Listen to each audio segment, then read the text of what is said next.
We are so excited for our next guest. Media mogul. You're known as the internet's explainer-in-chief in all things social media, sports, culture. One of my favorite follows on social media because you really explain it in a way that's digestible for everybody. Gary Vaynerchuk, Gary Vee, as all of us know him. I am so excited to have you here. And on such a big day where kind of all your worlds collide in one because you do sports, you do so much media. And this is the place to be. This is probably the biggest week, biggest day in sports media. Yes. What is this week like for you? Kind of humbling and like, I came from such, I was born in the Soviet Union. I grew up in an immigrant house. My first Jets jersey was knitted by my mother because we couldn't afford one. Wild. So to be at Radio Row and be in demand and get these nice words when I do interviews, it's a humbling week. It's an exciting week. I go hard. Like I got here at 6:30. I'm going to leave here at 4:30. I'll do 8 trillion things. So I like maximizing, seeing old friends. Yeah. We started a sports agency 8 years ago. I just saw Trevor Lawrence walk by. Yep. A lot of these kids I recruited to our firm. Some went with us, some didn't. So even just seeing them is nice. And then the marketing, right? We have a big Raisin Bran commercial. VaynerMedia is an agency that I run, and we do a lot of Super Bowl spots. So we have one of those. So that's exciting. And then activations for our Pepsi clients and things of that nature. So it's a busy 4 days. You have your hand in everything. You do. I'm trying. It's funny. I like juggling. Yeah. There's a business magazine cover that I'm probably going to be doing, and the concept is me juggling balls because I do have 7 to 8 meaningful businesses. I'm not scared of losing. And that's why I have so many when you're not scared of the loss, then you're willing to do a lot of things. And so for me, that's why I think I do it. I think most curious, creative people don't do enough things. And honestly, ladies, we're here one time. Yep. Yeah. Like, we're all going to be in the ground at some point. YOLO. And so, Alex, I really live that life. I do too. And that's why I'm also like, the reason I think people like to follow me is I don't really have time to be anxious or upset. No. Just get over it and do it. I'm very accountable. Just go for it. What initially drew you to media? You talk about your beginnings and that journey. I mean, marketing. Okay. Ooh. My original thing was I wanted to sell stuff. Yeah. So the beginning of media for me was more about where's the attention and how do I get you ladies to know about the wine that's in my dad's liquor store so that you come and buy it. And so my brain worked from attention for business. Yeah. And then when YouTube came out, I'm like, this is interesting. Let me start making wine videos. And when I started making wine videos, that's when it started to become about my brand, not just the businesses I was selling. Yeah. So it went from the attention of marketing to the attention of like media and how it meant for me as a person. Interesting. And now that's expanded. Obviously, we talked about how this is the collision course of all of your interests. But what drew you then to sports from that, and why get into that space and market athletes? And was it a matter of just kind of seeing that these guys have a platform and making sure that they could use it? Nope. It was more that in 3rd and 4th and 5th grade, I wish I was them. Oh, I love that. Like, I loved sports was my favorite thing my whole life. Okay. Yeah. Is today. Yeah. And so I really desperately wanted to be an athlete. And then in middle school, I decided I wanted to own a sports team. The New York Jets, which is a whole nother segment for another day. Please take it over. I was gonna say, can you? Please take it over. So it was almost my brother has Crohn's disease. And unfortunately, early in us building this huge marketing company, he had a hospital stay.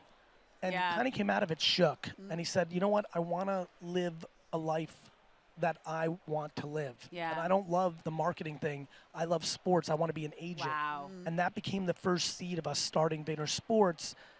So it really was very personal. Yeah. So it was interests and then circumstances. And I think in general, one of the things I wish for everyone here is more adaptability. Like for you two, right?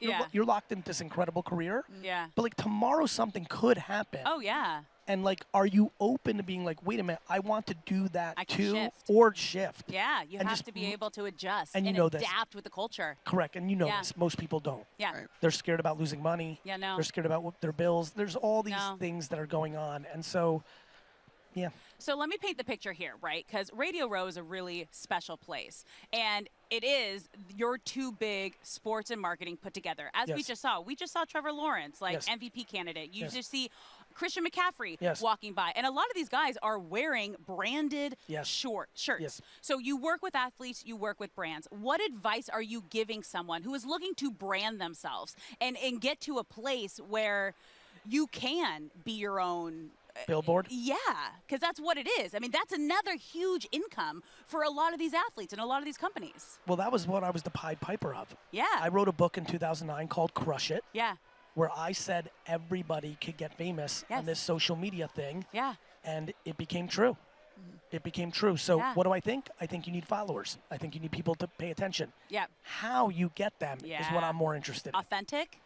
Value. Oh. Yes, authentic. Explain. Yes. Value. Versus, like authenticity versus value. I would say authenticity is one of the ways to bring value. I think all of us are attracted to people that are real. I'm sure you two are disappointed in real life when someone sits in this chair that has a different energy than what you saw on screen. Yeah. I'm sure that's it's disappointing to me. Oh, all the time. Like, wait a minute, you're supposed to be funny same, right? Like so it's an act. Authenticity's easy for some people. Like I'm this is exactly what you see, right? Yeah. Same. So that works. Yeah. But value, like one of the reasons I think my stuff works is when I make a video, I'm not thinking how many followers am I going to get from this or how much money I'm going to make. I'm like, why would you two stop? Yeah. I've got to do something for you. Yeah. I'm going to tell you what to do on TikTok. Yeah. I'm going to get you to dump your idiot boyfriend. like I'm going to give you value. Yeah. And then that will then in return, so it's valued. But by the way, value comes in somebody being very attractive. That's valued as people. Funny. Information. Yeah. So value comes in different shapes The and marketing sizes. pillars that are coming in to grab someone's attention. Correct. Yeah. What gets attention? And then when you get that follow, how do you keep them? That's the most important part. You can grab them, and it's sometimes it takes people 3 times seeing something in order to stick in their brain and come back and be like, oh, I remember that. Where did I see that? Now I'm interested. And then it's, again, now that you have someone's attention, how do you keep it? Correct.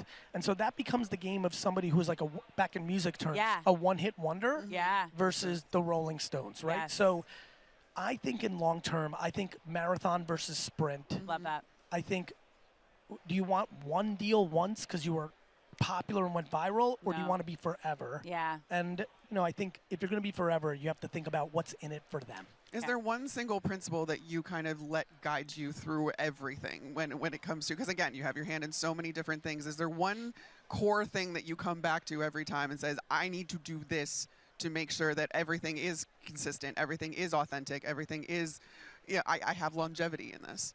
Yeah. I think that I call it 51-49.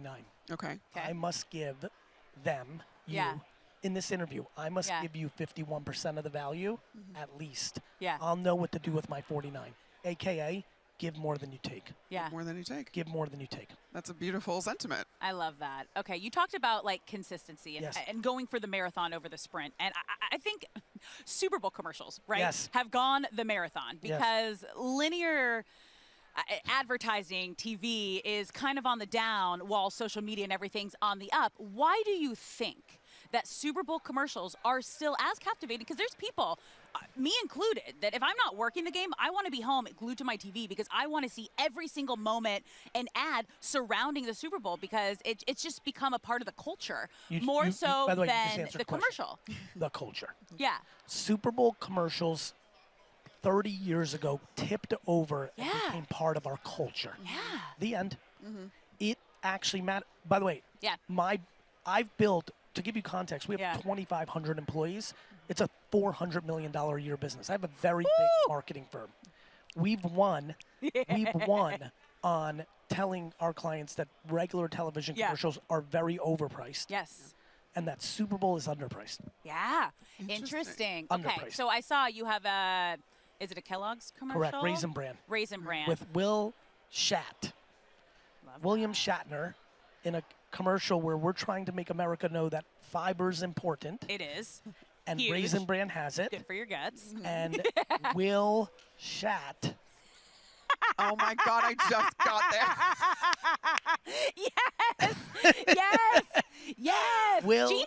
Shat. See, but that's what like you need, like not two in your face, but like, oh, that was punny. That. What was is funny. the I process got with that. coming up with a campaign like that? Because you mentioned you have so many different Yes. employees. Yeah. For me, it's hiring good people. Yeah. I Yeah. did not come up with Will Shat. Right. Yeah. I hired the people that came That up, came you know, up. and Yeah. so creating an environment of creativity, lack of Yes. fear. Yeah. My greatest strength as a leader, no Yeah. question, is I eliminate fear for my teammates. I'm very Yeah. good at that. Yeah. I would argue most people manage and lead with fear. With Yeah. fear, sure. You can't. If you No. don't do this, you're No. going to get Nope, you're gonna fail. If you lead with fear, you fail, and then you're afraid to fail, and then you're never going to succeed. It's like a never-ending tunnel. But a lot of bosses, Yeah. and CEOs weaponize fear. Yeah. Hey, ladies, if you don't get ratings this Oh week, yeah. I might be replacing you. Like, Yep. you know what I mean? And Yeah. so I'm very good at not doing that. 'Kay. And I think for creative people, Yeah.